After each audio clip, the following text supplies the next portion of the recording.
Assalamualaikum warahmatullahi wabarakatuh. Nama saya Aji Suweno. Saya dari kelas A TBI 19.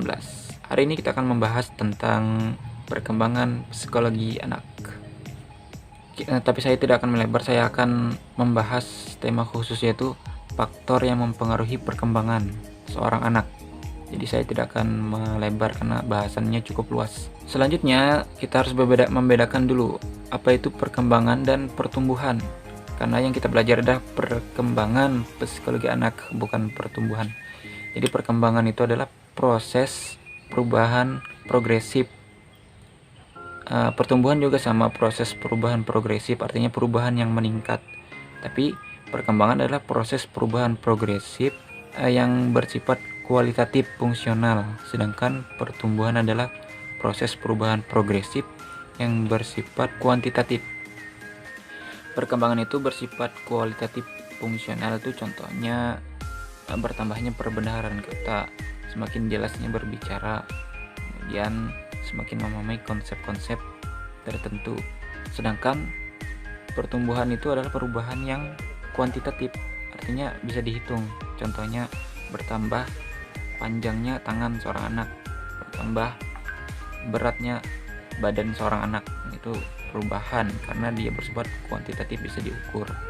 Maka yang kita pelajari di sini adalah perkembangan, bukan perubahan. Kita lanjut. Nah, selanjutnya adalah faktor-faktor yang mempengaruhi perkembangan. Ada 3 pandangan di sini. Yang pertama adalah teori empirisme, yang kedua nativisme, yang ketiga adalah konvergensi. Kita akan coba buka, kita bedah satu persatu. Yang pertama itu teori empirisme, dibawa oleh John Locke. Nama lainnya adalah teori tabula rasa. Teori ini meyakini bahwa perkembangan anak itu dipengaruhi oleh pengalaman, ibarat tabula rasa yang masih kosong, kertas kosong, kemudian akan diisi dan ditulis oleh pengalamannya. Itulah yang menjadikan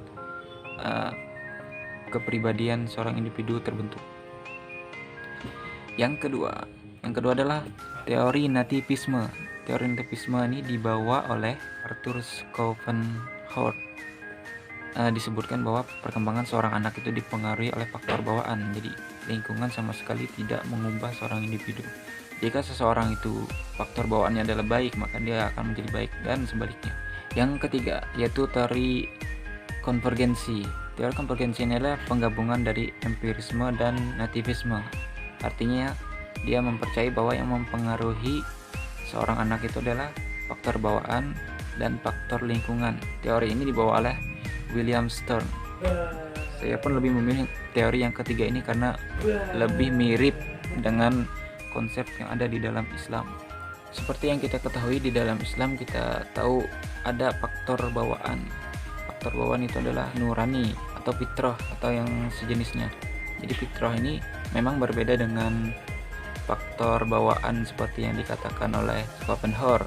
Soalnya kalau Schopenhauer itu kalau dia tergantung orangnya, kalau dia baik akan jadi baik, kalau dia buruk akan jadi buruk. Sedangkan fitrah ini adalah sama semua orang itu sama, bahwa ada hal-hal yang apabila dikerjakan kita akan merasa bahwa ini adalah sesuai dengan fitrah kita. Ada yang kalau kita kerjakan sesuatu itu kita kerjakan, ini tidak sesuai dengan fitrah kita, atau ini tidak sesuai dengan hati nurani kita. Lalu di dalam Islam juga mengenal pengaruh faktor lingkungan dalam perkembangan seseorang itu. Jadi seseorang itu dikatakan dia menjadi Islam, Nasrani atau Yahudi itu dikarenakan bapak-bapaknya, orang tuanya. Jadi kalau mereka diajarkan tentang Islam, nah mereka akan jadi Islam. Mereka diajarkan tentang Yahudi, akan menjadi Yahudi. Mereka diajarkan agama Kristen, mereka akan jadi agama Kristen. Jadi lingkungan sangat mempengaruhi. Kita diarahkan untuk mencari teman yang baik, walaupun tidak meninggalkan orang-orang yang tidak baik untuk didakwahi. Kemudian kita mencari pasangan juga ada juga kan rambu-rambunya yang seperti apa yang bagus untuk diri kita, agar lebih mudah nantinya menjalani kehidupan ke depannya. Karena ini berkaitan dengan perkembangan kita, berkaitan dengan gimana dan menjadi apa kita nanti setelah bersama mereka. Perkembangan anak sendiri dihitung dari sejak mereka lahir sampai berumur 12 tahun atau sebelum mereka memasuki masa remaja. setiap fasenya itu para ilmuwan membeda-bedakan. Ada yang melihatnya dari sisi biologis, ada yang melihatnya dari sisi psikologis dan sebagainya, dan lain sebagainya. Jadi setiap tahap itu punya karakternya masing-masing. Yang saya sebutkan tadi cuma faktor apa yang mempengaruhi. Ada 3 pandangan dan saya lebih cenderung kepada yang konvergensi. Kemungkinan ini yang bisa saya sampaikan. Semoga tugas ini sesuai dengan yang diharapkan, dan saya mengucapkan terima kasih. Wassalamualaikum warahmatullahi wabarakatuh.